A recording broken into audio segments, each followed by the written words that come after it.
You're listening to Parasearch Radio, news, views and reviews from the world of the paranormal from across the UK and beyond.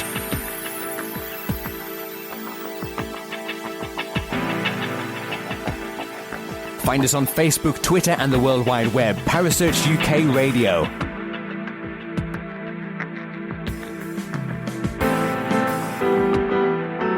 Parasearch Radio, broadcasting to the UK and beyond.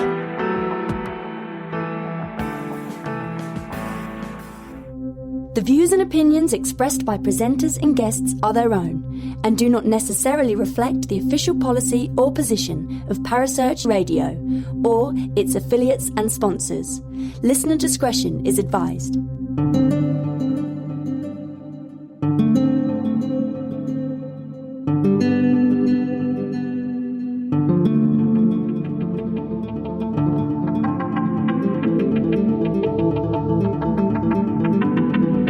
Listening to The Special Interviews with your hosts Kerry Greenaway and Andy Mercer, right here on Parasearch Radio.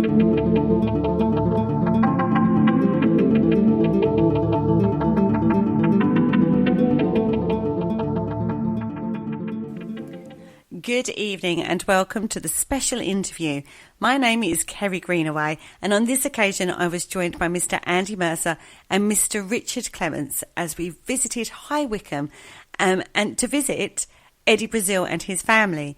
Now, Eddie made us so very, very welcome and we had an absolute blast. So big thank you to Eddie and Sue for being so welcoming and we hope you enjoy.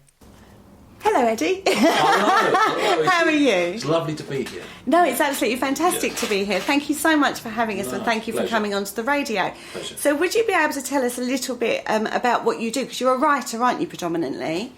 Yes, writer, paranormal investigator, photographer.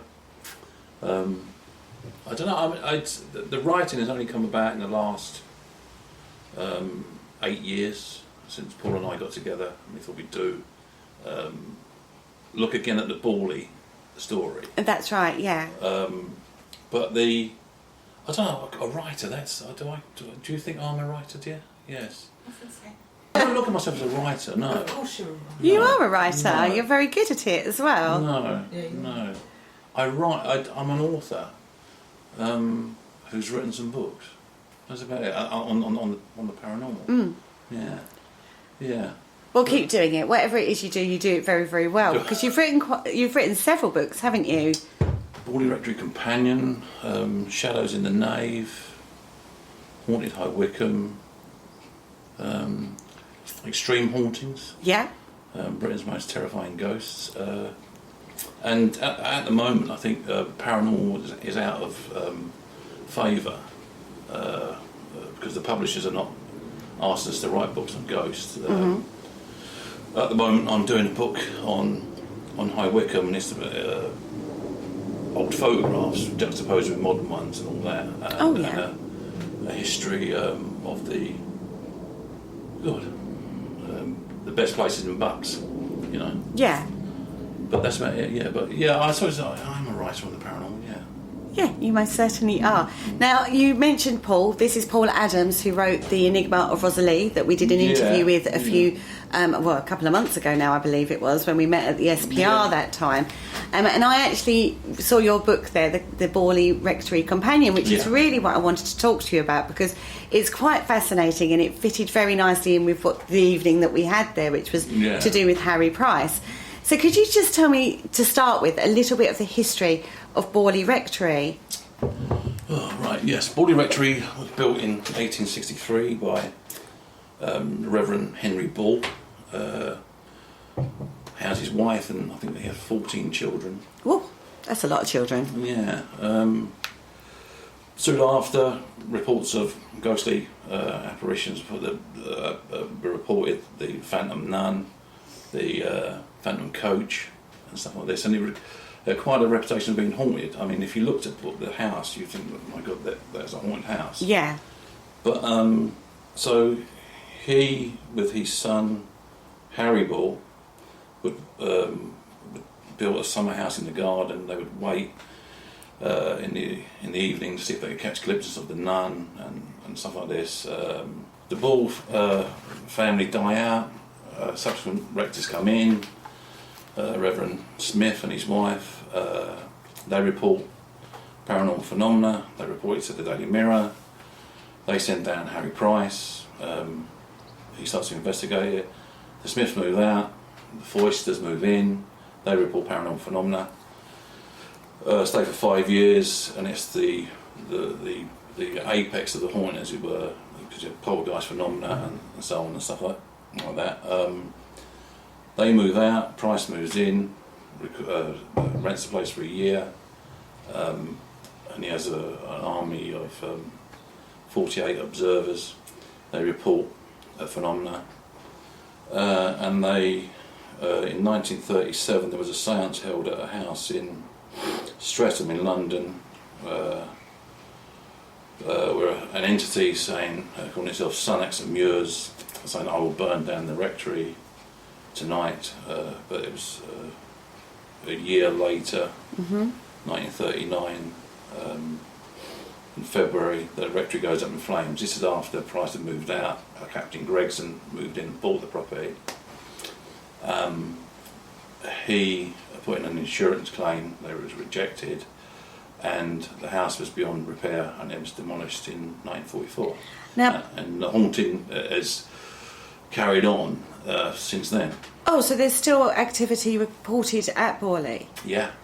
When Paul and I were researching the companion, we interviewed people in the village, and they didn't want to be identified because there's lots of bad feeling. I mean, you get crazy people going to Borley, and I've heard stories of coachloads of American tourists turning up. Mason's it's a small village. And Yeah, the rectory? I mean, it is very small. I've been to Borley, and it is small, isn't it? It's tiny, it's just a hamlet. That's it. Yeah, it's not. What we were told. I won't name the people. They were moving out. They were selling their house last time we spoke to them. But they didn't know anything about the haunting, and they came through the village when they saw this bungalow for sale, which was practically next to where the rectory stood. Yeah. Bought it, and they had the two kids started to play with imaginary friends at night. And one of the guys, George, he said, "Who are they playing with?" I said, "We don't know." So, but anyway, carried on. And they had a piano in the front room, and at night they would hear the piano playing. Honestly, yes. Yeah. Yeah. But George, he didn't believe in ghosts. He didn't know anything about Borley Rectory and all that. But he was in the kitchen one day doing something, and he wanted his wife to come in. She was out in the front garden. Mm-hmm. So he's in the kitchen, and he's looking down from the kitchen to the hallway and the front door, and he's calling for her. And out the corner of his eye, he sees what he thinks is her come into the house. Yeah. And he's shouting at her because he thinks she's in the room, in the house, but she's still out in the garden. He was convinced he saw her come in. And he went into the front room. There's nobody there. So he said to me, you keep seeing figures out of the corner of your eye in this place. And his wife, she was one night watching TV, lounging on the settee, and he came home from work, George, and he said, "Will you go and get a takeaway?" So he went to Sudbury. So she's still watching television. He's taking his time, and she said, "Where has he gone to?" And out the corner of her eye, there's a person standing right next to her. Right. And she turned around and said, "You took your time, and the person has vanished." So when they told us this, she said she walks in her garden, which is the old rectory lawn. Okay. And she can hear whisperings and footsteps and stuff like that. And these are two people who have no interest in ghosts. And that you find that quite a lot, don't you? It's almost those people that haven't got that belief system that have experiences, as well as the people that believe and go out looking for it. Do you know what I mean? So it's not niched, as it were. So it's not because you're out there looking for it, you see it. It's people that aren't even expecting it, don't even, really believe in it, and then they have these experiences and these, these things happen. What I found in researching paranormal phenomena is you will never ever see a ghost if you go consciously looking for it, because you've already conditioned your mind to expect something to happen. It will never happen.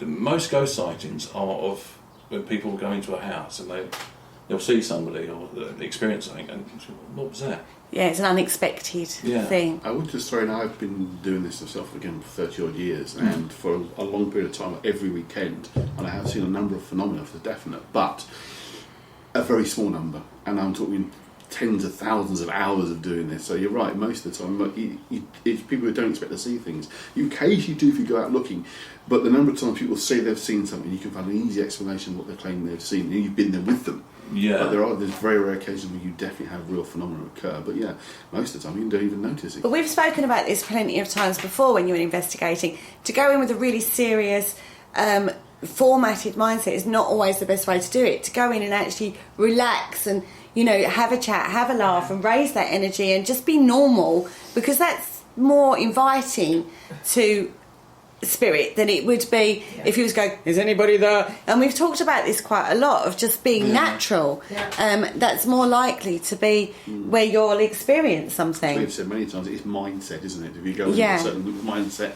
or your expectation, rarely is it met. If you just go in open mind, if something happens, great. If it doesn't, well, so what? The best example of that I know is, you've heard of Shingle Hall up in Lancashire. That's got the title now of the most haunted house in England. Yes.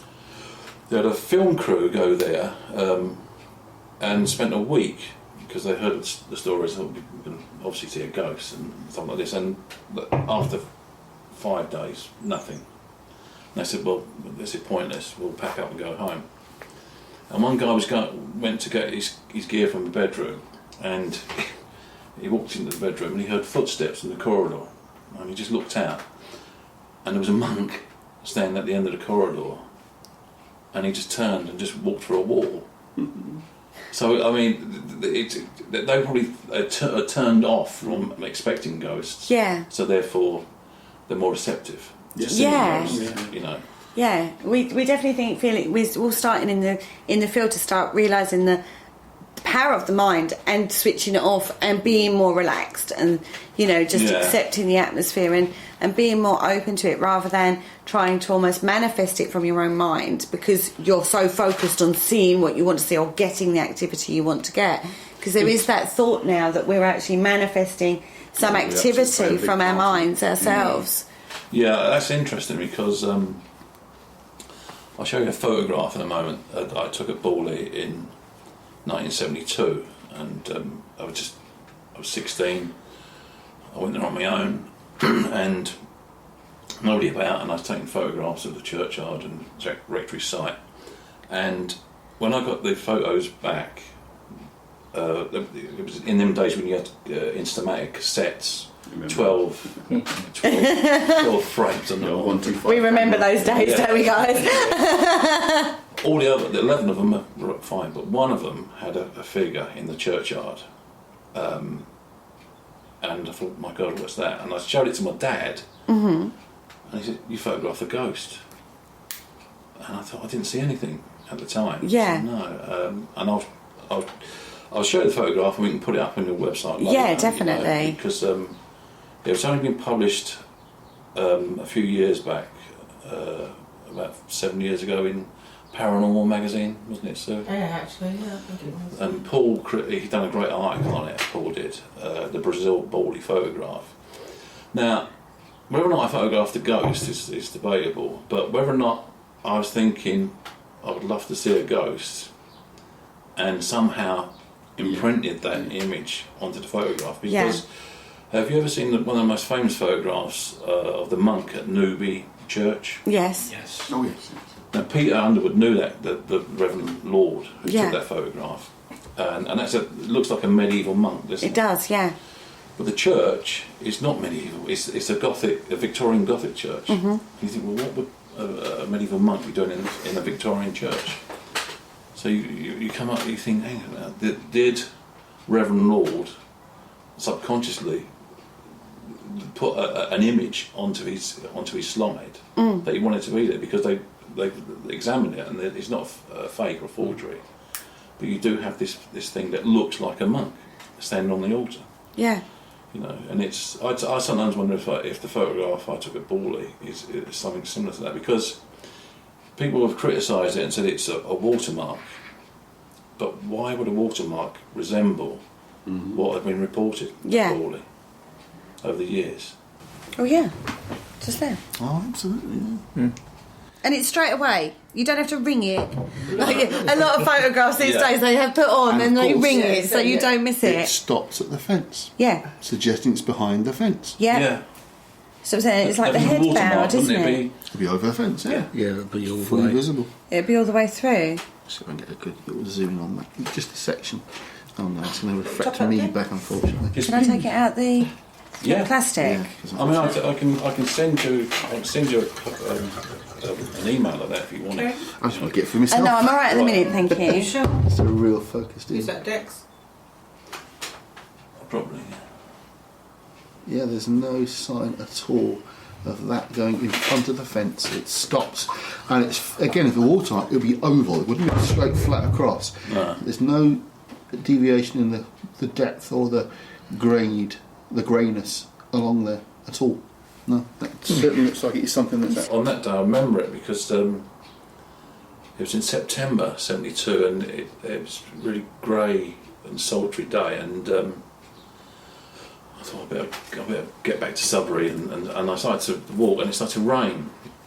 I thought, oh God, no! And a car drew up. It was a taxi, and he said, "You going to Sudbury?" And I said, oh, "I've got no money to pay." And he said, "No, it's all right. I'll give you a lift." And the guy told me a story that his dad was a warden at the church, and he went there one Sunday morning to prepare for the day, unlocked the church door and went to push it open, and it was pushed back. Oh. And he went, what? And he'd done it again, and it was pushed back, and this happened like 4 times until he put his shoulder. He said it wasn't stuck. There wasn't no walking of the wood. Yeah. There was a definite pushing back. Somebody's pushing it back, yeah. And he got in, there was nobody there. Yeah. You know. So I mean, the church obviously is a site of today. People go to Borley, see the site of the rectory, but they experience stuff in the church. Well, there is the nun, isn't there, that's supposed to walk between the rectory and the church? Yeah. The nun was never ever seen in the rectory. It's only in in the garden, in the grounds, in the grounds. Yeah. And sometimes in the church. That actually, she was seen in the north side of the churchyard. Well, a woman, the ghost of a woman, was seen. There was a guy who went to Borley one day, very blustery day, walked around the north side of the church and saw a figure of a woman by a bush. Went up to speak to her, she just vanished in front of him. Yeah. A vicar who came to read the lesson of a friend he knew had died, has been buried at Borley, was standing in the church, and the south door was open, and he just looked and he saw a figure of a woman dressed as a nun just go past the door, and he went outside and she's not there. Not there, gone. Yeah. So why do you think Borley in particular has got all this activity there? I think, and Colin Wilson, who did the foreword for our book, the great Colin Wilson, who's sadly now gone, he thought the actual ground of Borley was psychically charged. That any building that was there, be it the rectory or a church or a bungalow, would be subject to paranormal phenomena. And I think he's right, because, as I say, that the people are still experiencing ghosts at Borley, and there is even before the rectory was built. I mean, the previous rectory, they didn't report any paranormal phenomena, but there is a flimsy account of the nun being seen in 1843. Right. It's 20 years before the rectory is built. Mm-hmm. So perhaps it's that for some reason that area is conducive to paranormal phenomena. I think it's just a theory that that Borley Church doesn't have a dedication, but I think it's to St Michael.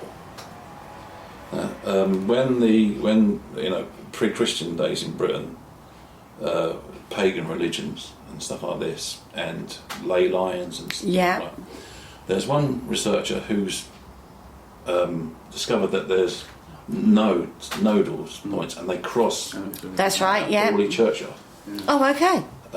So when you get the crossing of these ley lines, paranormal activity is heightened. Yeah. Now I think that ancient ancestors knew about this, and when you had the introduction of Christianity into Britain, the remit was adapt their festivals, so Christmas, Saturnalia, the Yule log, the holly and the ivy and stuff like that. Yeah, it all gets incorporated in, doesn't it? Yeah, but they probably there was obviously a place of worship at Borley before the church. Possibly because of where these lines intersect. So to stamp out this pagan belief, you build a church and you dedicate it to a saint who will be the slayer of dragons, because these ley lines were also called dragon paths. Mm-hmm. That's right. In the Bible, who is the slayer of dragons? St Michael. Yeah. So most hilltop churches in England are dedicated to St Michael. St Michael. So I think that the idea, I think it was dedicated to St Michael, and that dedication is to say Christianity can defeat this kind of pagan nonsense. This is the new order of worship in England now. So yeah. But the very fact that these lines intersect, I mean, whether or not you can prove it scientifically, probably not. But it would give an idea of why you get so much paranormal activity at Borley. And not, I mean, you go down the road, a mile down the road, there's nothing at all. It's a thing that we've talked about previously. Yeah, we have. So just areas around the world that are like these kind of hotspots. I mean, I've talked a lot about a place called Woodchester Mansion in Gloucestershire. The level of activity you get there is phenomenal. But again, it's the third building on the site, and the previous buildings have had reports, and some of the stuff you see at Woodchester is linked to the previous buildings. So you've definitely got these places around the world. So let's go back to, is it Chingle or Shingle Hall? Shingle Hall. If I recall rightly, wasn't there a screaming skull there? The reason I mentioned that is because there was a skull that was found at Borley. It wasn't a screaming skull though, was it? It was just a skull. Yeah, Mrs. Smith found it in a cupboard one day. Just a cupboard? Yeah, she was doing some housework and opened this cupboard and there was a skull in it. And nobody knew where it had come from. It's a strange thing. I was going to say, you would think you would have noticed that beforehand, wouldn't you? But there's a skull, with a shot. I mean, she was a bit flaky, I think, Mrs. Smith, because she wanted Harry Price to help her get a book published, like Murder at the Parsonage. Oh, okay. And when he couldn't, she retracted all her evidence, I suppose you'd call it. Said it was never haunted, and it was a direct attack on Price because he wouldn't help her, But I think that the best part, the best period of Borley is the Foyster period. Yeah. Because it's more than just a ghost story. It's a fantastic human drama. If you find out about the life of Marion Foyster. Yeah. And all the naughtiness that were going down at Borley at the time. A lot of people read the books, unless they read The Widow of Borley and our book, to find out what she was really about. I do think she was generally psychic, but she wrote on the walls. There was, you look at the handwriting of the wall messages. Mm-hmm. It's her handwriting, but whether or not she was doing it in a trance-like state, I don't know. But they say she was bored with this rural backwater, and she wanted to get away. And you get a person like Frank Peerless turns up, Francois Dals, He's the handyman. Apart from the ghost, what appeals to me about Borley is this soap opera that was going on as well. Yeah. And they became lovers with the approval of the Reverend Foister. And there's some evidence to say that he was a voyeur. He would like to watch. Oh, okay. There was Richard Whitehouse, who came to. He was a friend of the friends of the Foisters, Sir George and Lady Whitehouse. He was a nephew, and he was a Dominican monk. He would visit Borley during this period, but he had kind of designs on Marion, and he probably was bisexual, and he had designs on the Reverend Foister as well. And the Price hints at it in his book about what was going on. Obviously, because of slander laws and all that, he couldn't publish it. But after these main characters had died, this stuff started to come out. He would, Reverend Foister would leave Marion and Richard alone in the bedroom. They popped over to the church and stuff like this. And it's very scandalous, isn't it? This is a side to Borley that people don't normally hear about. No, Absolutely. About the Reverend Henry Ball and impregnating the maids. That was quite common though back in the day, wasn't it? Yeah. It was almost like too much for temptation. Then once the maid got pregnant, they would get cast out. And but I love it because you couldn't write stuff like Borley because the Reverend Ball, he only wore clerical garb on a Sunday. The rest of the week he was a squire, and if the local children or the servants and all that didn't, yes sir, yeah, he would he wouldn't get their Christmas box. He preferred to be a hunting, shooting squire rather than a clergyman.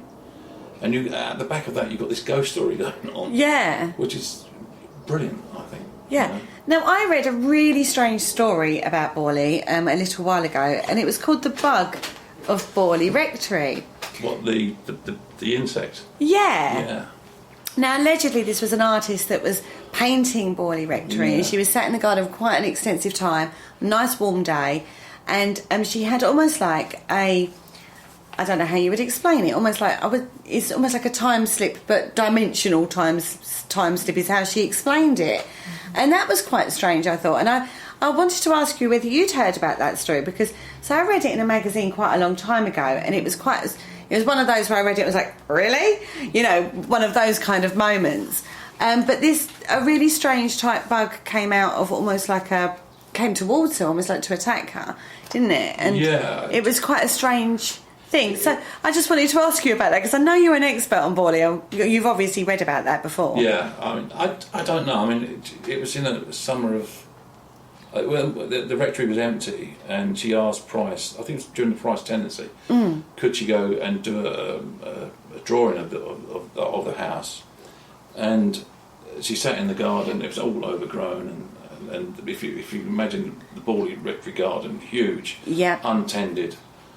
God knows what kind of insects you're going to get in there. But she said we're going to paint. There was no one else about. Hot sunny afternoon, and this thing came at her. I think it was probably one of the May bugs. Yeah. But an oversized one, Yeah. And because she knew the reputation of the house, saw this, it must be paranormal. But it's interesting. It's just another. It's another dimension to the story, isn't it? Or Yeah. so much weird stuff that happens around there. I was thinking when I read that the paint, possibly going back in the time, maybe in the sun, had released fumes that maybe had set her off on maybe a bit of a hallucinogenic. A normal sized bug had come towards her, kind of thing. But because she was in this state, I don't know. It's interesting and it's fun, but whether or not giant. I know. I did want to mention it because it was quite a weird story of all the stories. She possibly dozed off, couldn't she? Yeah, or even gone into almost like a meditative state when she was painting, and then she's sort of like trancing out. trancing out a little bit. But I did read this story, and I thought, I will mention it because you never know. I love it. But the one quote I love is from M.R. James, the great ghost story writer, and when he was asked about the paranormal, and he said, "Believe me, these things are true, but we don't know the rules." True. And stuff what Sue mentioned there, it could be, it's paranormal is outside the realm of normal activity. We don't know how these. We assume that because somebody's died, will come back to the house they once lived in and haunt it. But we don't know. We will probably never know how that process is happening. I mean, Paul, Peter, and I we disagreed when we were researching the companion. We disagreed on the nature of ghosts, and I bowed to Peter because of his 50 years. Amazing person, yeah.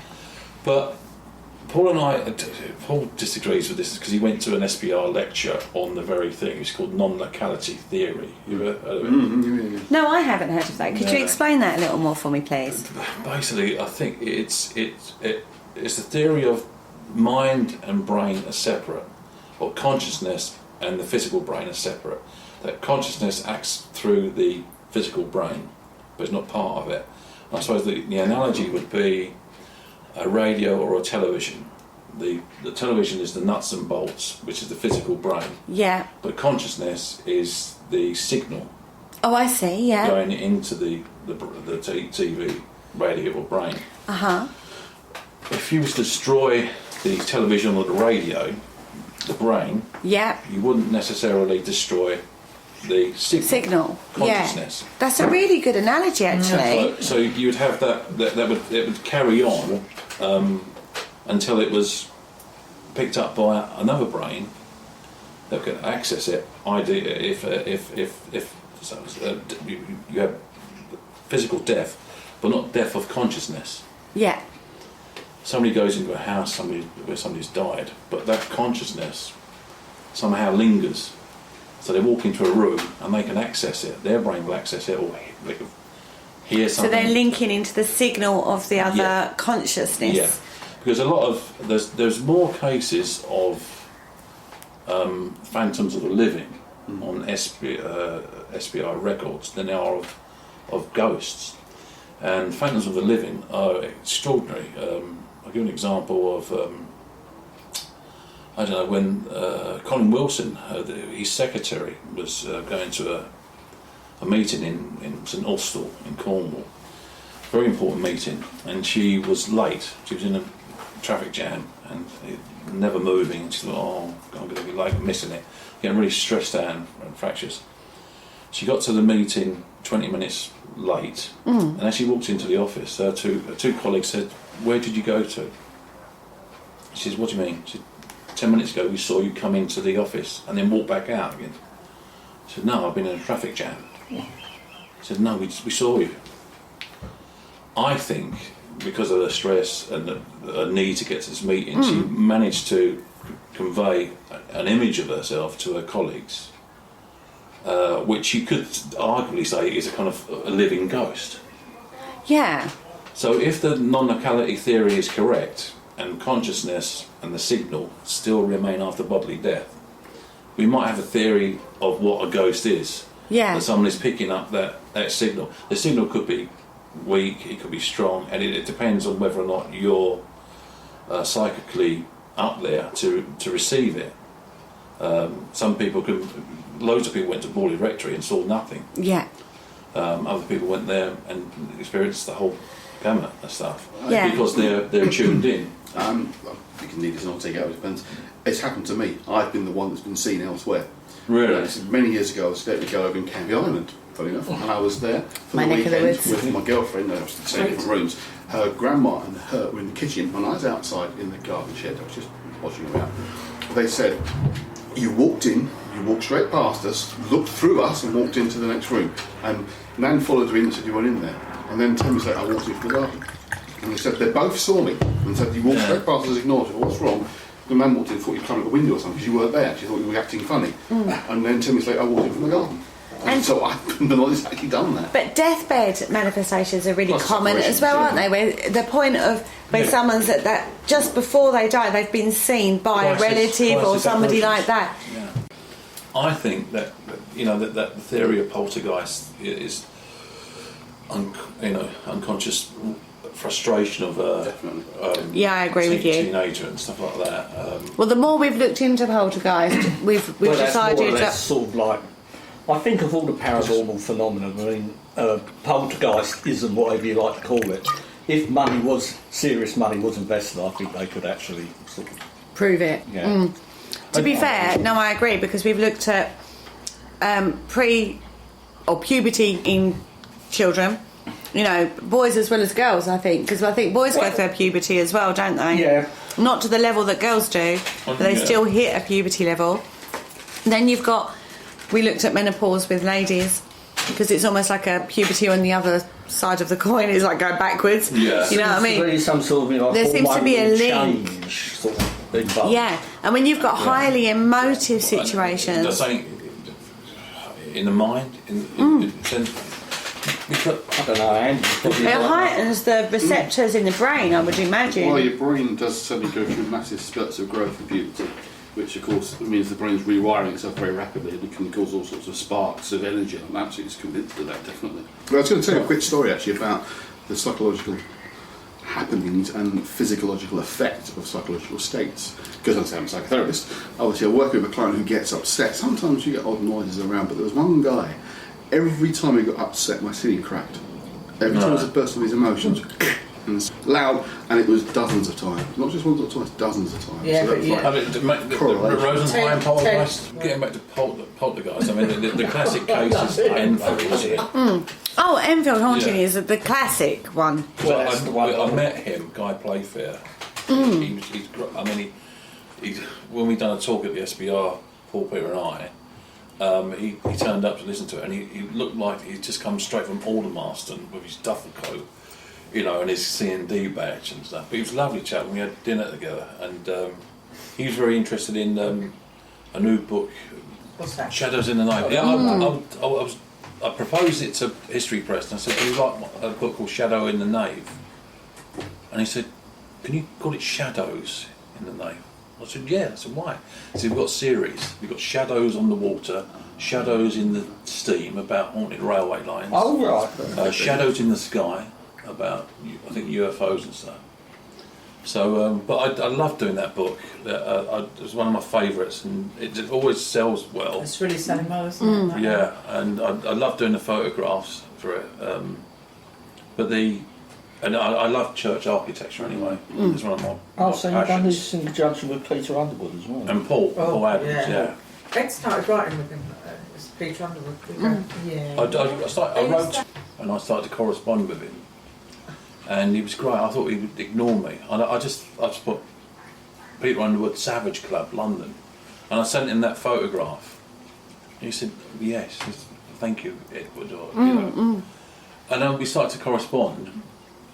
And when Paul and I decided to do Companion, I said, do you think get Peter to do an introduction? And I wrote to him, and he remembered me. I was stunned. And he said, yes, I'd love to do the introduction. And he started to give us photos and documents, and Paul said, why don't we ask him to come on board? And we said, would you like to join us? He said, yeah, I'd love to. So all his archive material, that made the book go to another place, and it was great. And when we went to meet him, it was nerve-wracking. The first time you go to meet your God. Yeah. And it was in the Savage Club in London. Oh, yeah. The Liberal Club. And he took us to dinner and bought us drinks and all that. And he's a fantastic man. I really miss him. He moved down to Hampshire, and he invited us down, Sue and Bex and Surrey, actually, wasn't it? Hampshire? Hampshire, Hazelmere. Is it Hazelmere? Sorry, I don't know. I don't know. But he'd downsized, and he moved into this little flat, and walked in and saw his collection of books. Oh. The first time I met him, you did a trip to Borley, you and Paul. And we wanted to go because it was the first time he'd been in. We took him back to Borley for the first time The last time he was there was in 1973 with the Ghost Hunters documentary, and he hadn't been back since. And I asked him, "Would you like to come?" Yeah. And he said, "Oh." He said to his son, "I don't know if I should go." And his son said, "No, go. You enjoy it." So we picked him up in London, drove out there, and there was Ghost Club members all there. It's about 15 people. And we had a fantastic day. We did. Were you involved in, you say back in the early 1970s, when there was some information recorded on audio from inside Borley Church? Yeah. There was was it a radio documentary or was it a TV? There was two actually. Someone running up the aisle, walking up the aisle, and Yeah. then going through the I don't know, the swing gate or something. the chancel gate. Yeah. That was included in the '73 Come on, darling. TV documentary, which Come on, Peter sweetheart. took part in with Hugh Burnett. Yeah. And it was I've got the documentary here, you know. Yeah. And it was called Ghost Hunters, and they went around the country interviewing people who what we do today. And they ended up at Borley with Peter, and they went into the church, and they blanked out the screen, and they said that what you're going to hear now is what was recorded by a team that was headed by, oh my goodness, I forget his name now, but since that recording's been broadcast, this guy he's dead now, but he's a bit dubious about his investigations. But they recorded footsteps walking up the nave aisle, and a human sigh. Yeah, sigh, and that's what I can remember. Some sort of or something like that. There's some it really kind of It's like available desperate. on YouTube. Yeah, I think And also that somebody opened a lock. But Peter told us that they went round, him and the film crew, and they could replicate every sound that was recorded on the film. But there's a separate tape where another group of researchers went into the church, and they locked the tape recorders into the church, and went away. And they came back. They didn't pick up anything on the first recordings, but they left a tape recorder in the porch, left it running, and came back some hours later, and all the tape had been ripped out of it. Oh. But they kept an eye on the porch. Nobody had gone in there. Yeah. And then they decided to actually hold the vigil in the church. And I've got an audio recording of that. You might be able to get it on YouTube, I don't know, but you hear the three guys talking to each other, and they're just generally it's very cold, as in blah blah blah. And one says, "Can you see what I'm seeing?" He said, "Yeah, it's a pinprick of light, isn't it?" And he said, "Yeah, it's coming towards us, isn't it?" I said, "Yes, we can all see it, can't we?" And then all of a sudden there's an almighty clatter of something being thrown across the church, and you can hear the genuine shock, you know. Like, Yeah. Oh, my goodness, what's that? I think that was separate from the. I'm familiar, with actually both those recordings, and I think I can remember watching it years ago back on Nationwide or something like that. I mean, it sort of made the papers and the press at the time. Yeah, Hugh Burnett. I think he came away. Peter told us that he came away convinced. He was a skeptic before he went to Borley. Yeah. But he came away changed. He said, "Okay, yeah, I accept that something goes on. We don't know what it is." Peter didn't know what it was we were researching, looking for. Yeah. You know, most ghost hunters, the idea is we go to a haunted house to investigate. There's a ghost in it. I said, okay, what is a ghost? It's the spirit of a dead person come back to haunt the house. But that's too simplistic. Absolutely. You know. Yes, Having agreed. a conversation with a week with somebody actually. Yeah, You know, it's we far can't too say what these simplistic. things are. We call them ghosts, but we don't know what the hell they actually are. Exactly. Use that single. That's the Victorian definition, and we're in the 21st century. We need to broaden, accept there's a possibility of one explanation, but by no means the only explanation. And this is often the problem we end up in discussing, is that we don't define what we mean.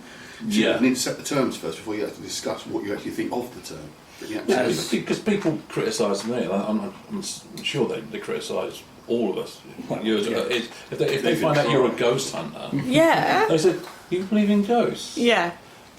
And you say, "Oh God, do I have to explain this?" It's so simplistic. Yeah. I mean, it's like if you say you're a paranormal investigator, and then they sort of look at you and go, "I'm a Ghostbuster."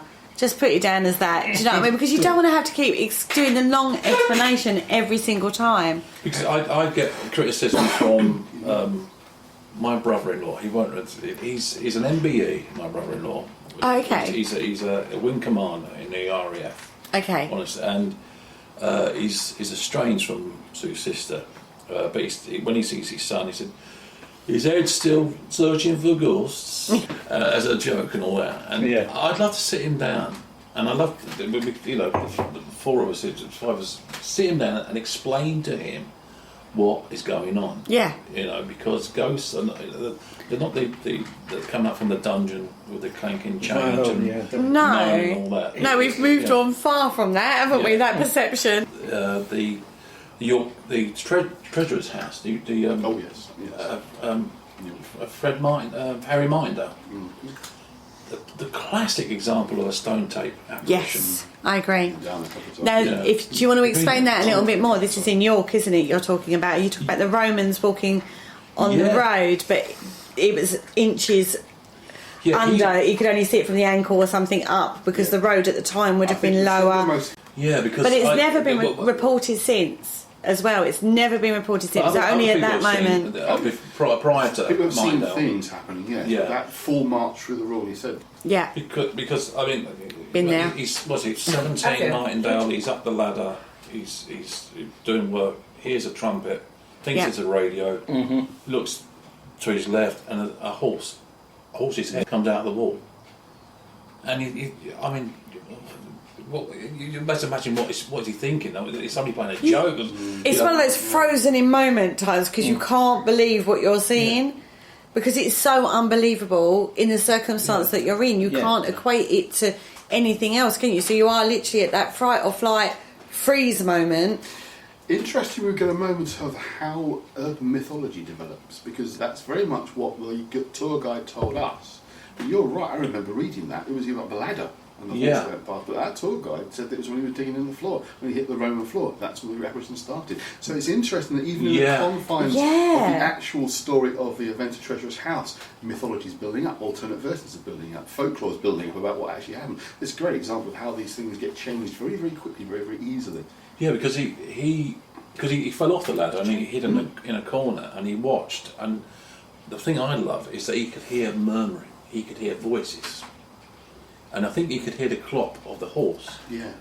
But you couldn't see. It's only when they reached the level of the Roman road, because where he was working in that cellar, that was the road into, it would have been called Eboracum at the time, old name for York. And these were troops coming back from a patrol. They've gone through. The last one has come through, and he's freaked and run. Right, 20 years before we go back down there again. It is one of those moments. Yeah, on the Willem Woolard programme, very good. But he actually sort of went to the sketch artists because he was a bit puzzled, because they didn't look like sort of what he thought the classical Roman would look like sort of dressed in all the plate sort of armour and stuff like that. But I do like my history, and they actually draw up. They had chainmail on. They were basically auxiliary, which the bulk of the Roman army was made up of, auxiliaries and not legionaries. Because the shape, he identified the shape of the shields were oval, and it had a bulbous head on it. And some Roman historians said, no, that's wrong. Until somebody pointed out, said, no, auxiliaries stationed in north of. This is the amazing thing. How on earth could he have known this? Exactly. And if you're getting your history, I suppose, from what you see and what you read and stuff like that, it is the Roman centurions, with the regalia and the cat head thing, and the Mohican thing. It's the traditional image. When you think Romans, that's what you see, or a Roman soldier. And that's a It's very misnomer, isn't it, Hollywood. Kerry? That's a misnomer. They never wore it like that. It was. You wouldn't know this. Yeah. It was a cross, wasn't it? Yeah. The Oh, I didn't know that. Yeah, it wasn't. Yeah, you'd wear it. It was horizontal, wasn't it? Not vertical. Oh, Yeah. I didn't know that. Yeah. See, I didn't know that. You're saying about that stone tape thing. Yeah. There was an incident. You know, when I was growing up in Stockport in the house, I heard the footsteps, and you could say like, okay, Harry Martindale saw that and heard it, an event which happened 2,000 years ago. But my dad told me once, and I couldn't believe this, when we lived in the house, one morning we were late going to school, and my grandmother shouted up the stairs to me and my brothers, would you be ever getting to school? You know? Yeah. So my dad had come home from night work, and he was sitting having his breakfast in the kitchen, and they both heard it, all three of us, me, Jerry and Pat, come running down the stairs along the corridor and slam the door, and out we went. And you know, my grandmother probably said to my dad, I'll give them a peace of mind right when they go. About 5 minutes later, they heard the very same sounds come down the stairs, and he looked at me and said, did they come back? I said, no. And the steps come down the stairs and run along the corridor and heard the door slam. My dad got up and said, what's happening? Then he went out. We lived on the main road. Nobody about. He heard what he had heard 5 minutes earlier repeated. Yeah. And I sometimes wonder if that house had that ability somewhere in that area to record something, and it didn't have to be 200 years in the past.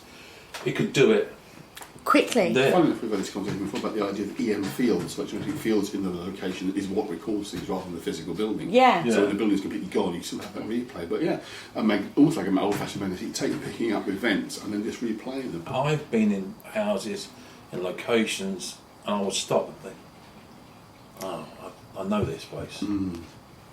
Never fully explained. And it will be gone. Yeah. The second you just know. Yeah. I mean, I went on holiday recently to the Isle of Wight, and I remember when I was younger, we took there quite a lot when I was a child. But I remember we went to a place called Arreton, and there's a place called Arreton Manor.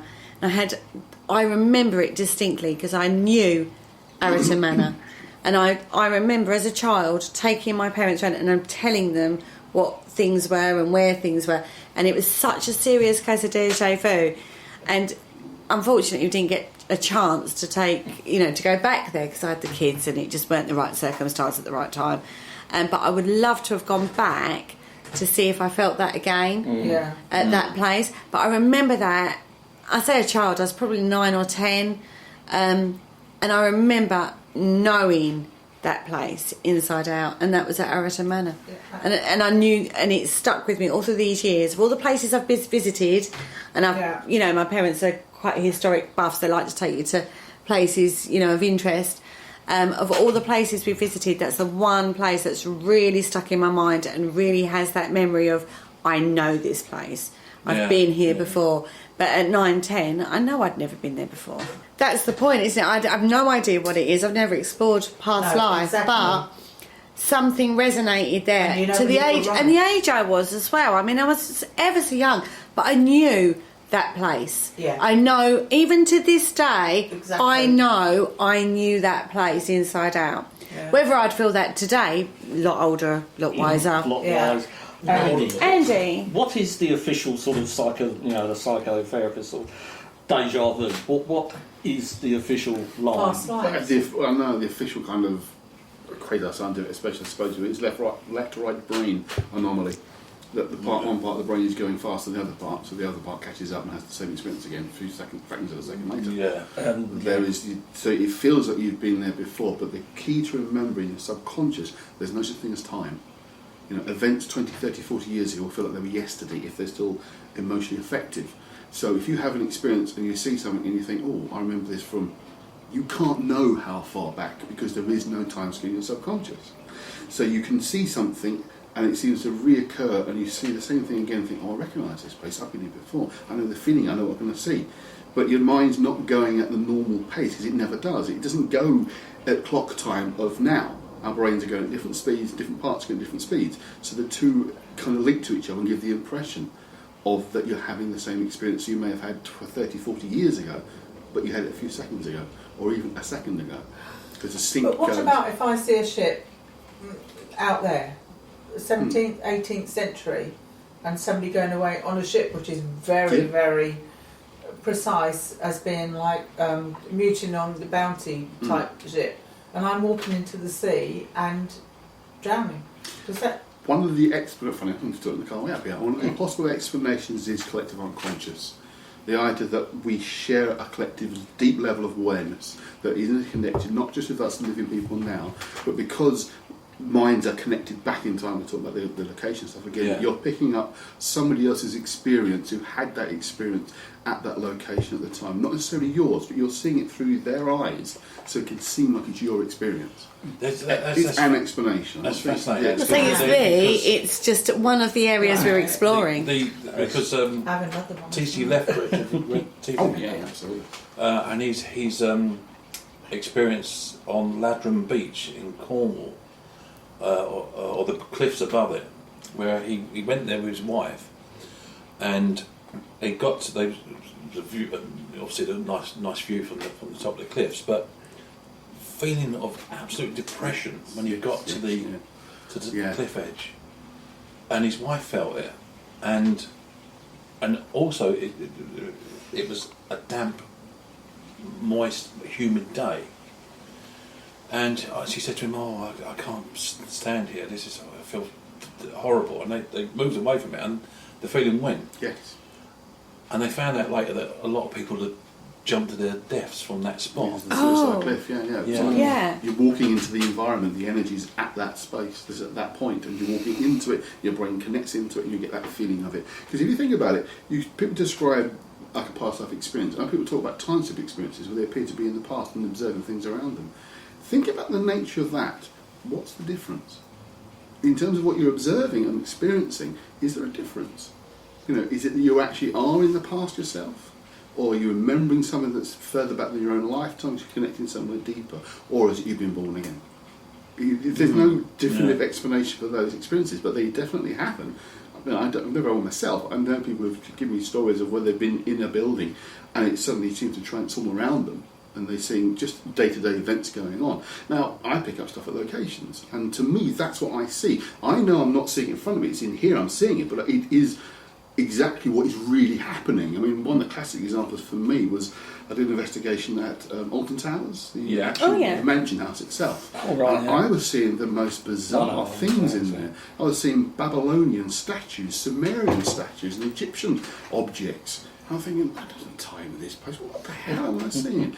Turns out one of the guys that actually, the Lord, whatever, who lived there, was fascinated by the Middle East and had brought statues back. And they were actually sighted. Some of them at the British Museum. I had no idea. But I was seeing it as if it was there, but I knew it was in my head, not in front of me. Now, some mediums will say, no, I'm there, I'm seeing these things, nothing. It's here. This is doing the work, doing incredible work. Is that the similar to, was it Freud or Jung with the chapel in Ravenna when they went in Jung and saw a fresco on the wall of the church, and they loved it, and they wanted to get postcards of it. Yeah. But there weren't any postcards of it because it had gone 300 years previously. They walked into a building and saw something. I mean, it's just connections with the Versailles ladies. Yeah, they had a time slip, didn't they, at Versailles? Yeah, I mean, I've got Whiting's book here. Peter gave it to me. And people saying, "Oh, there was a fancy dress party going on in the grounds," but they didn't. That would have been logged, though. To be fair, if there had been that kind of occasion, there would be a definitive answer on that one. Well, there was a fancy dress going on. That's what you experienced, and think you step back in time. There wasn't. They had a time slip, whatever way you want to look at it, whether or not it was a shared memory. Still within them, exactly, still in this time, but we're seeing events of the past. Something triggered off that experience. So whatever that was, they shared that together. One of the fundamental problems we have is empirical science is still based on what's called the subject-object relations theory, that there are physical objects and there are mental subjects, that those two are fundamentally separated. One of the reasons why quantum physics is so important is because it breaks that down. It says this is nonsense, everything is energy. There is no subject-object, it's still a middle ground between the two, that physical objects are just energy condensed. And if you think of them as anything other than that, you're going back to old-fashioned Newtonian physics, and that needs to be got rid of. Yeah. But modern science, a lot of it is still financially driven for a start. It's what can make money, not real research anymore. But unless it abandons that, then we are stuck in a very narrow groove of empirical science, and that's where we're going to be stuck pretty much ad infinitum, because they don't want to break out of that, because it's the financial benefit of making things that seem to work with the notion of subject-object relations, because that's how the world appears to work. But fundamentally, it doesn't work like that, which is why quantum physics is so important, because it is breaking that down. So that's one of the problems we're always going to be stuck with. It's like, you know, my daughter's boyfriend. He's a physicist. Yeah. And we've discussed ghosts around this table, and he said to me, "There's nothing that can't be explained by physics." But I said, "But the known laws of physics. What about the unknown laws that we don't know? Yeah, yeah. Because if like in my own area, Borley, if the daughters of the Reverend Nun saw that apparition on the lawn that day, they say they did, you know, and we can't be, you know, not being arrogant enough to say, no, it was a hallucination. Yeah. But it could have been an hallucination, but it could have been, I don't know. It could have been genuine phenomena as well. We don't know, do we? I know. It's I think at the end of the day, I've been researching Borley since I was 14, 12. I still don't know. What is going on there. Why does the friends we've got, who's I think as far as I know they still live there, experience footsteps in their garden? They see figures in the house. What's going on? I mean, are they images that are recorded and that they're played back at the right time to the right person in the right place? You know? I don't know, apart from ley lines side of it, Yeah. Has anyone looked into the actual geology of the land? Do you know? No, that would be interesting. Colin Wilson's theory is that the land is psychically charged. Yeah. The geological factors would then come into play a lot more. Resonances that can be occurring because of the geomagnetics of the place and the stone material that they're taking in the ground. Yeah. The stone circles in Britain were put up at certain points because the shaman or the early priest recognised that there was some electromagnetic earth energy, you know, and they thought that putting the stones there could capture it. You know? Yeah. And apparently Lethbridge and Colin Wilson, when they went to them stone, they lived down in Cornwall, both of them, and you could go up to some of these stones and you put your hand against them and you would get a sensation of tingling. Oh, completely. Yeah. There's something coming out of the earth which must connect here. I suppose I was watching a programme with Tony Robinson the other day, and he was walking the Icknield Way, and he got to Royston, and there's a chapel in Royston. I didn't know this, an underground chapel full of medieval carvings. Nobody knows it. Royston Caves, I've heard of them. Yeah. And apparently the ley lines, it's a Roman road and an Icknield Way, and they cross at this point. So he's got this chap who's a dowser, and they went down, and as soon as he walked in, the rods just spun round. And he was very, pragmatic about what was causing it. He said it's something in here it's making he didn't put it down to supernatural means. No, he put it down to a more psychological side of things. Except what we've talked about this before, whereas your conscious is only picking up like roughly 40 pieces of information here and now, but your subconscious is taking in a hell of a lot more. So whether or not that's translating through your body into the rods or pendulum or whatever dowsing tool you're using is subjective. I mean, I agree. I agree that the paranormal is all this stuff, and there's a lot to do up here. Mm-hmm. But Paul and I wrote a book called Extreme Hauntings because I said to Paul, let's write a book that makes people frightened. They don't want to turn the light off at night, and so we dug up all the most terrifying ghost stories we could find. Excellent. And there's one, I remember reading it years ago, it's called the North Fleet Horror. Oh yeah. And I thought, oh my God, this is like something out of Hollywood. Ordinary house in Northfleet near Gravesend, and a couple moved in there. This is 1965. And they hear footsteps during the day, and the mother and daughter are in the front room. There's footsteps and like furniture being moved above. So they call in the husband. He said, "There's someone up there." He goes up. There's nobody there. His wife is getting really kind of freaked out by this, and he tries to calm her nerves, saying, "It's next door. It's a semi-detached property, and what we're hearing is what they're doing in their bedroom." Right. So okay, right. One night. They just had they got a little girl, she's 9, and a baby, which is I think about a year old. So one night the mother gets up, she hears the baby crying, goes into the bedroom, tends to her and all that, settles her down, and comes back into the bedroom, and just goes to get back in bed. She lays down in bed, and she looks up, and a little girl appears in the doorway, and her daughter's name is Diane. She said, "Diane?"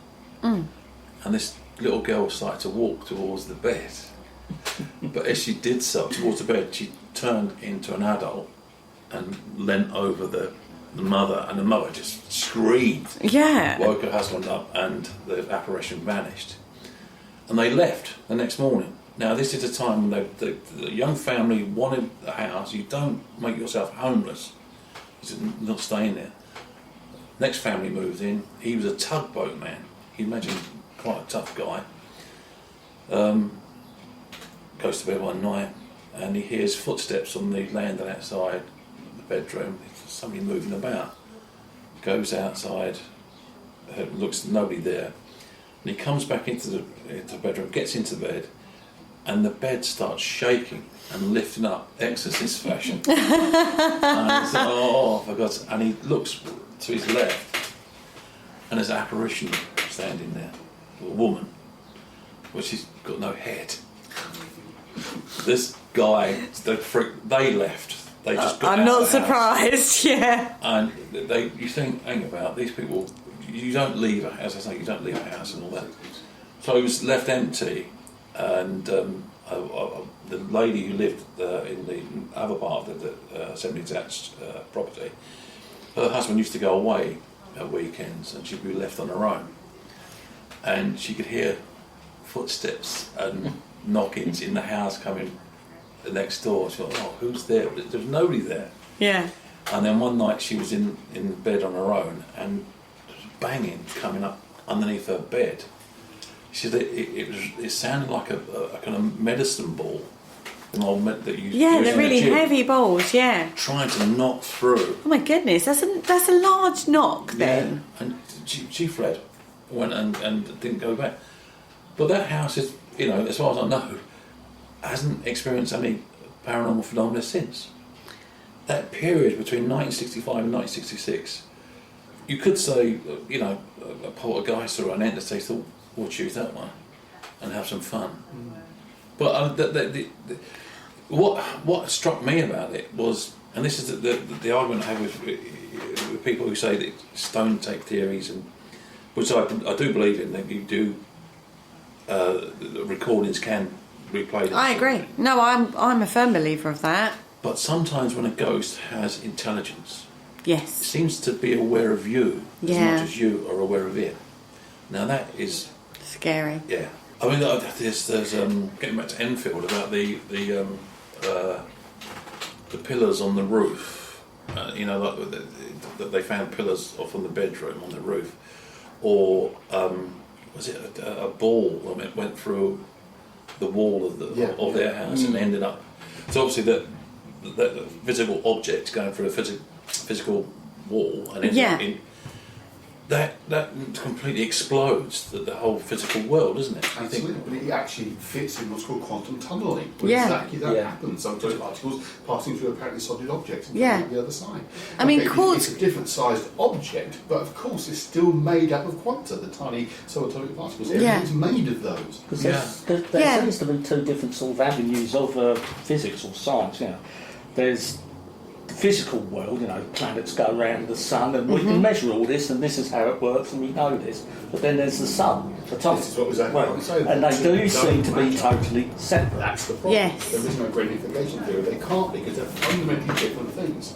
It's like trying to figure out when you combine fire and water, you produce a third substance, or a unification of fire and water. You can't unify fire and water. No, it's impossible. opposites of the same This is thing. the thing. You have Einstein-Newtonian physics with a bigger than atomic scale, but go below atomic scale, it all goes out the window. Yeah. Everything you think you know is wrong, and it is.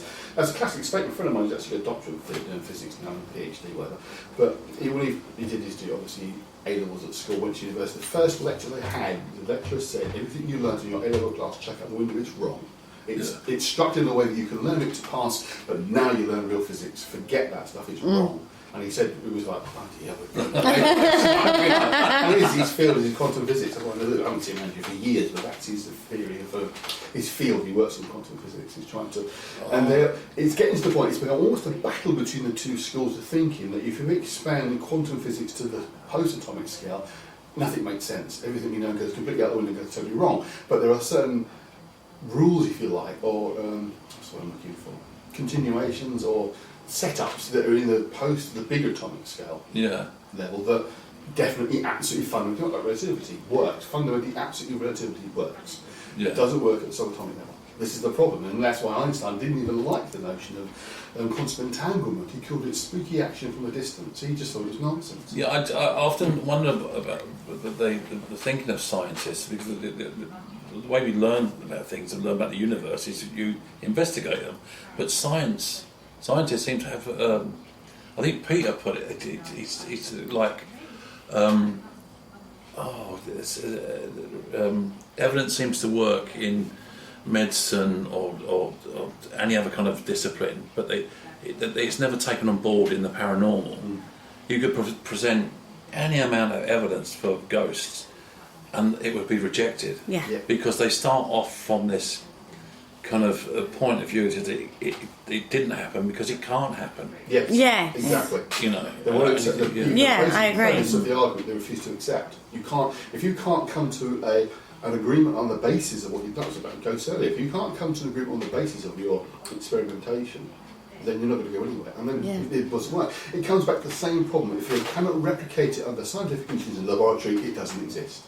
And that's And I don't think we will ever recreate a ghost in the traditional haunting kind of way in a laboratory. No.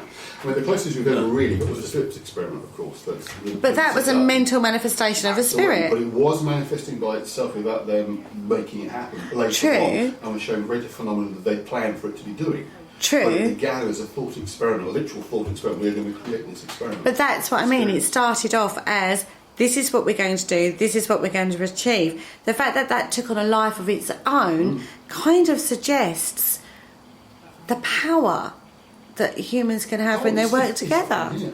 It's a famous quote by a cultist on the Ket. It basically said, it's all in your mind, but you've no idea how big your mind is. Yeah. And that's basically what it comes down to for me. It is a mental phenomenon, but the scale is huge. It's way beyond this little object sitting Yeah, I love the quote from Wilson's that man's whole being is like a vast mansion, but he chooses to live in a box in the basement. Yes. Yes, You know, very much so. And until he comes out of that, you know, and starts. Because Wilson, he doubted ghosts. He thought that he loved ghosts. He read about Borley and stuff like that.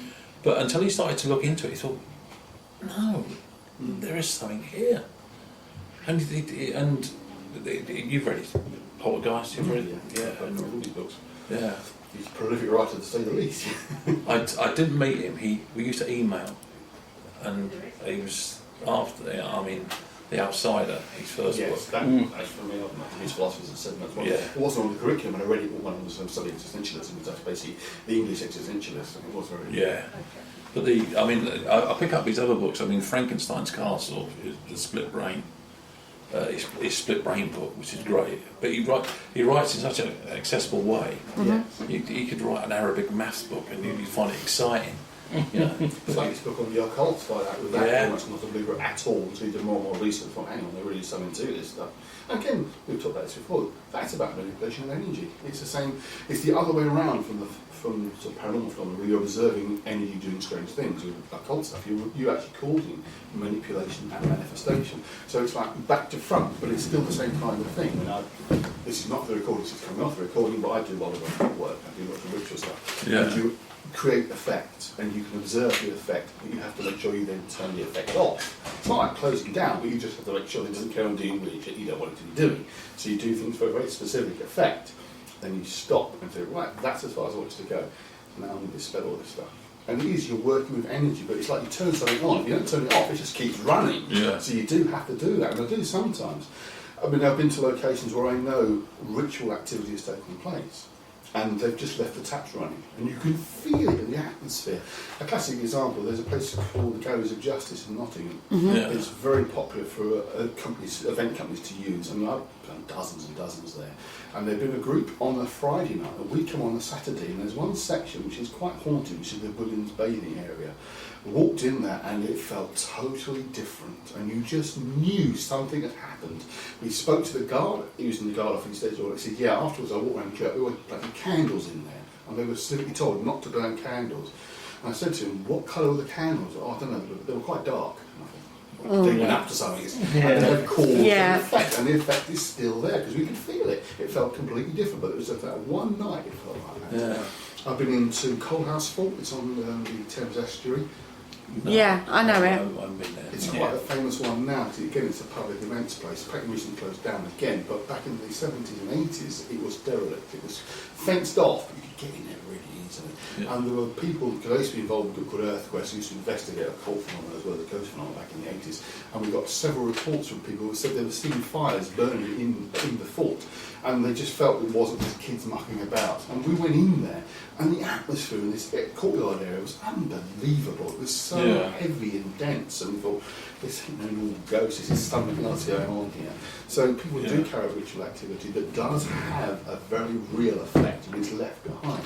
And if you don't shut these things down, they carry on going. So the idea that some ancient locations might have had a lot of ritual prayer going on, that kind of thing, that's charging up the atmosphere, that then the atmosphere is still like it. Like the Seven Body Rectory and the church, because it's an ancient site long before the church. So rituals and activities that have gone on. Absolutely. And these things then manifest in ways that we understand. So the idea of seeing the nun fits in with the kind of mindset of the people who are in the area. But if you go back thousands of years before, they might see a white figure. Yeah. I think these things can change over the centuries depending on who the observer is. I agree.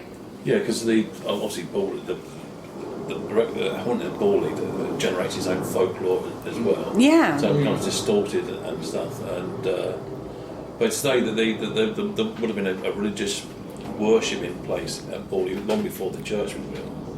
And you think, well, why did they put it there? Yeah. The atmosphere's already charged up over centuries of being used previously. Yeah. A good example of how, again, interpretation can affect the idea of the manifestation.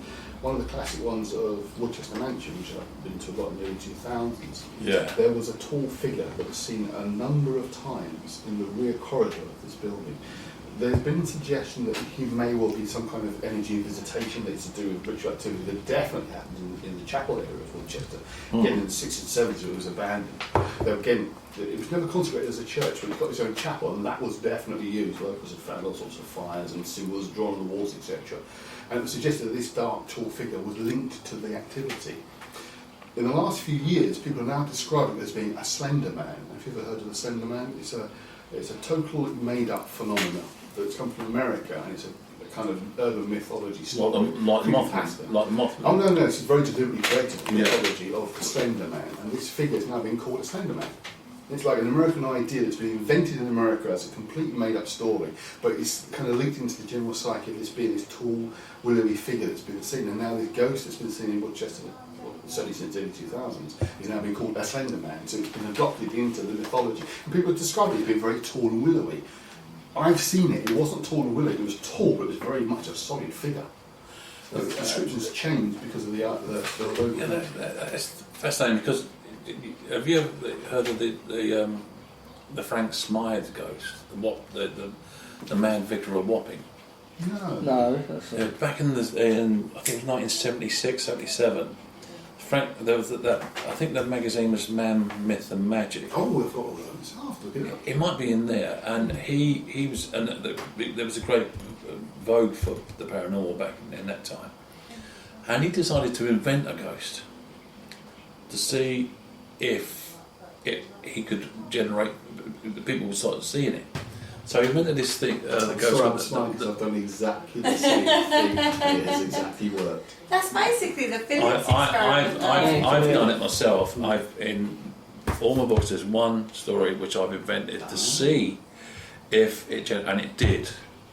It did in this book. Absolutely.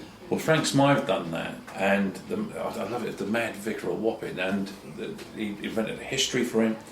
These sailors would come up to Limehouse, Wapping Steps and all that, stay in the inns and all that, get drunk. And he had prostitutes who would entertain them and then come back to their house and they'd be robbed, bashed on the head and thrown into the Thames. And you think, yeah, and all that.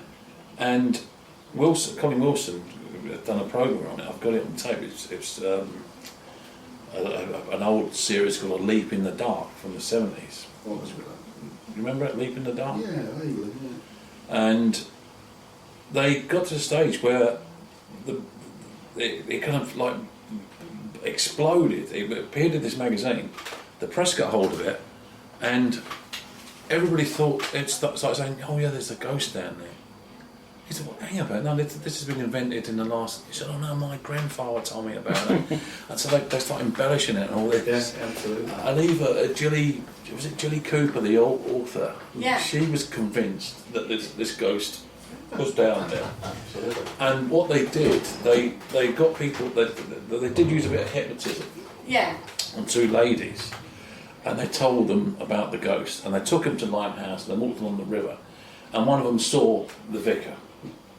He said, "Oh, Colin, the camera crew there, I've just saw this man, he's like in 18th century clerical stuff, and he had long grey hair and all that." And he said, "What did you see?" And he said, "Well, he was just a horrible man, and he was there and he was gone." So what Smythe was doing, he said, you can invent a ghost and it will become part of folklore. But then again, some bright sparks said, well, perhaps Smythe had actually seen the ghost himself and he wasn't aware of it. But he started to invent it, because he started to invent it because he had seen it and it had been buried in his subconscious. So, you can do that. But in that book, I put in a story. I won't tell you which one it is, but people got in touch with me and said, "Yeah, I've seen it." And I said, "That's incredible." Again, I won't ever reveal which location, which ghost story that I have totally invented, but I did invent it on a particular night and told a few people, and they've told other people, and it's been seen by other people now who I've never met. No. And they've reported seeing this particular ghost, this particular location. I think I made that up, but it is. It's Philip. I did it as a Philip experiment. It was to see if you generate, and you can. The energy fields in these certain places allow you to create effect. I'm absolutely convinced of that. The energy is everywhere, but it's stronger and more intense in certain places. Yeah, the Slender Man was an invention by a website called Creepypasta, where they make up urban myths and legends and stories. And there's hundreds of them, but for some reason the Slender Man story, this very, very tall, 8 foot plus, very thin figure dressed often in a black suit or white shirt, black tie. It's totally invented, but it was actually became then part of what called viral marketing for a film called Slender Man, which the film was dreadful, but the marketing was very, very effective. Do you remember the Blair Witch Project marketing? Yeah. Believe it, especially real stuff. That's viral marketing. It works brilliantly. It's cheap and it works brilliantly, but it's gone too far now because people are saying they're seeing this figure. And there was a case in America where 2 young girls took a third girl into the woods, basically trying to kill her to summon Slender Man. So when a victim fortunately survived, you can fight. Sometimes I wonder, and if it comes from America, they have to invent their own folklore. So it's a rather short history. So but I do remember Blair Witch, and I had the book which had the everything. It had the characters in it, the letters, the police reports, and it was a fantastic ruse. And it's the most financially successful film. From original costing to final figures of takings, it still is. Yeah, it's huge. $5,000 it cost. But it linked into that psychological. What they did, it was incredible, clever marketing. Clever marketing on that. Effective. Yeah. It was incredibly effective, and this was before I was paranormal investigating. I was sitting in not a circle, but I was doing workshops and stuff like that at the time. And it really linked in. And now looking back, you go, oh yeah, there's a psychological factor. You didn't pick up on the time if you weren't aware of the power of marketing. And that's the power of marketing and viralness and stuff like that. Film festival, they didn't know it was fake. No. And the BBC reporter, she was as white as a sheet. Yeah. Just saw it, and she tried not to swear. She said, I can't believe what I've just seen. This is a real, true documentary of 3 people. But they released a documentary about the Blair Witch before the film was released. And that was the power of the... Yeah. And maybe this is better than the film, actually. Yeah, it was.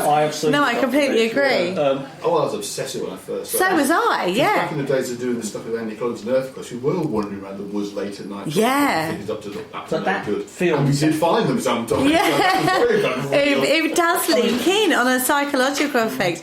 When we've both been, or all of us, I'm sure, at some point have been in woods in the middle of the night and had that, oh my God, kind of experience. Do you know what I mean? Yeah. And so when that film was released, it showed the power of marketing, the power of psychological effect. It really does bring in the power of the mind to it all. And the need for people to want it to be true. That's true. Yeah, we all want that, don't we? Because they want to believe. I mean, I've got a great interest in the Romantics from the late 18th century, early 19th century. Yeah. And how they reacted against the Industrial Revolution and the destruction of the countryside and stuff like that. And you find the references in Mary Shelley's Frankenstein, warning to man not to play God.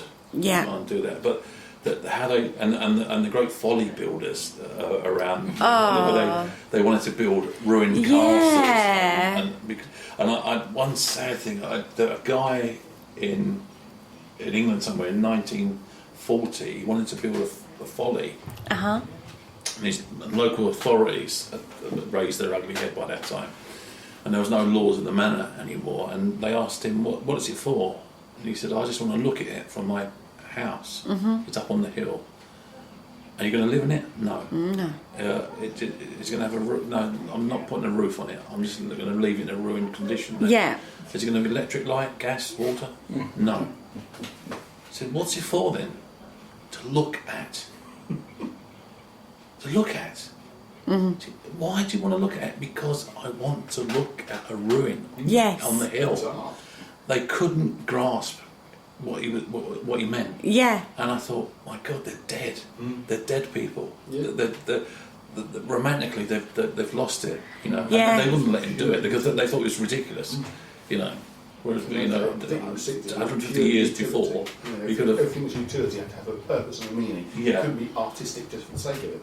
Yeah. Thankfully, that tends to be changing now, I think. But there was certainly in the post-war period, there was definitely that kind of, because there's so much destruction, particularly in the East End of London, and the country was bankrupt. Things had to have a purpose. Yes. If they could be done or built or made, they had to have a purpose. The idea of art for its own sake, that would be art. Well, we can't do that. That's a waste of money, a waste of resources. We're limited. So unfortunately, that was a bit of a mindset. So it's ridiculous that we just say, well, if I can't think of a reason why you're doing it, you can't do it. Because culturally, the ghost story, the old. Today, the modern ghost is the poltergeist, whereas the Victorian ghost was the Phantom Lady in the foggy graveyard. Yeah, and obviously that culturally that's got something to do with our modern day outlook, our perception. Because the poltergeist is a violent, destructive being, whereas something like the Woman in Black, the Cheltenham ghost, was extraordinary. I've been to the house and. Have you read the one, The Cheltenham Ghost, The Woman in Black? I know the novel story, but not the other one. House in Cheltenham, family moved into it upper middle class family, 1863, 73, and there was mum and dad and sisters, 5 sisters and 1 son, and the one main chronicler of events started to see a woman in black wandering around the house at night, and she would follow her and down the stairs and all that, and she'd disappear for a bit. And she couldn't figure it out, and the maids said, I've heard footsteps outside my room at night. And then it's probably got the most extraordinary viewing of an apparition in the history of psychological research. This woman, I forget her name now, my brain's gone, but she was in a room with her parents and her brother, and saw this apparition of the woman in black walking into the room and stand looking out of the drawing room window for 30 minutes. That's an awful long time. Yes. Yeah, that's a huge time. Right. And you think, what on earth is going on here? And then she turned around and walked back out. And the lady followed her, the girl followed her, and she disappeared again. And it's one of the cases which caused great controversy in psychical research circles, because Peter Underwood said it wasn't haunted at all. They think it was the husband of the house had this floozy who he kept in a room at the top, and she would come out at night, stretch her legs, I suppose, and wander around, and but then again, Paul and I had difficulty with it, because Paul and I believed it was a ghost. Peter said no, it was. And we said, well, Pete, how was it that she could walk through tripwires that they put across the stairs? Yeah. She went down the stairs and never broke any of the cords that were put across. And then other people started to see her, not connected with the house. People from across the road would see this woman in the garden. And this guy came over and said, I saw this sad woman crying. Has anything happened? Has anything happened? Yeah. I said, no, not at all. I said, who's this woman? She said, a woman in black.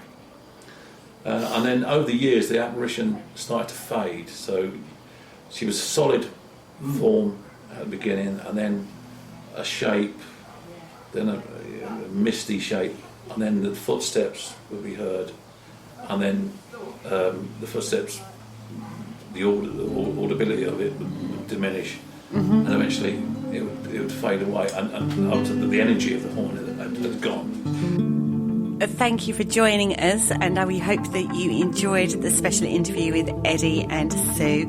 As you can tell, it was an absolutely fantastic weekend. We plan on doing that again for you, definitely. Don't forget, we have shows going out every single night of the week, Monday through to Sunday. So at 9 o'clock, this is the place you need to be. Don't forget, you can also subscribe to us on our YouTube channel. So if you do miss any of the shows, then you'll get a notification that the new show has gone up and gives you another chance to listen. In the meantime, I hope you enjoyed, and I bid you a very farewell. Hello, Harry Price here. Good evening. If there's nothing myself and everybody else enjoy here on the other side more is the sit back and relax and listen to Parasearch Radio with its paranormal news, views and reviews from across the UK and beyond. Make sure to find out more about them on Facebook, Twitter and the World Wide Web, whatever they are, to keep up to date with all their broadcasts throughout the week. And I hope you enjoy them as much as we do over here. Hello? Is anybody there?